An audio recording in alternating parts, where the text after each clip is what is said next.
Hello friends, Pastor Kelly here with you with the Monday edition of Sound Bytes. We're going to wrap up our series on trauma, loss, and grief.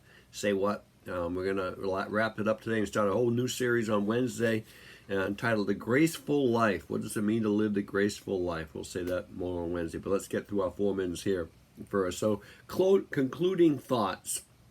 We talked about post-traumatic stress. We talked about loss, trauma, grief, what to say, what not to say.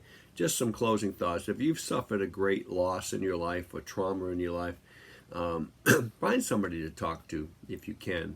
Find somebody to talk to that's been there, because they will understand, or at least somewhat understand, what you've gone through. Or find somebody that is just, you know that they love you and they're just willing to listen.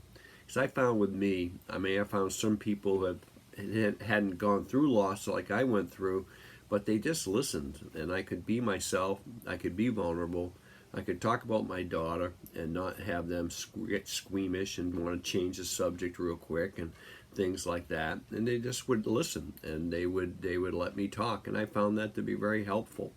I found it to be very helpful to talk to people who had gone through great losses, and I have found that my wife and I have been able to help many families that have gone through losses because of our loss.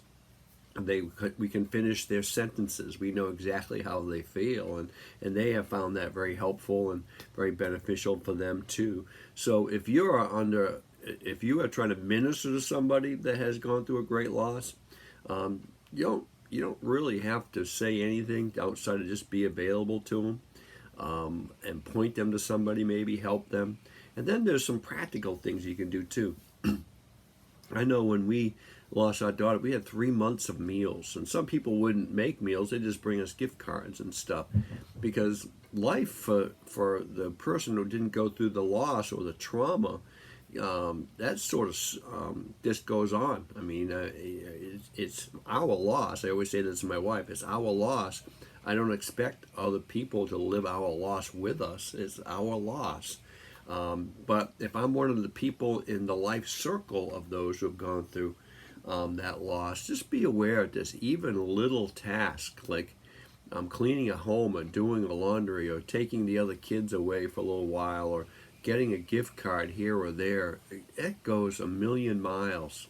Because when you have no hiding place yourself, when you are just destitute, just to have those acts of kindness towards us was indescribable. I couldn't say thank you enough for all those, especially that first couple years that gave to us and gave to us and gave to us in so many different ways. Not material things, but just help and things like that. Because of the media attention around our loss, we had people sending us stuff from all over the country, literally all over the world. People I didn't even know sending us prayer blankets and kind notes and donations and all sorts of crazy things. I can't even say it. We were just overwhelmed by people's kindness. That meant so much to us, because you didn't feel like you were alone in the loss. So as we wrap this up, don't try to fix anybody.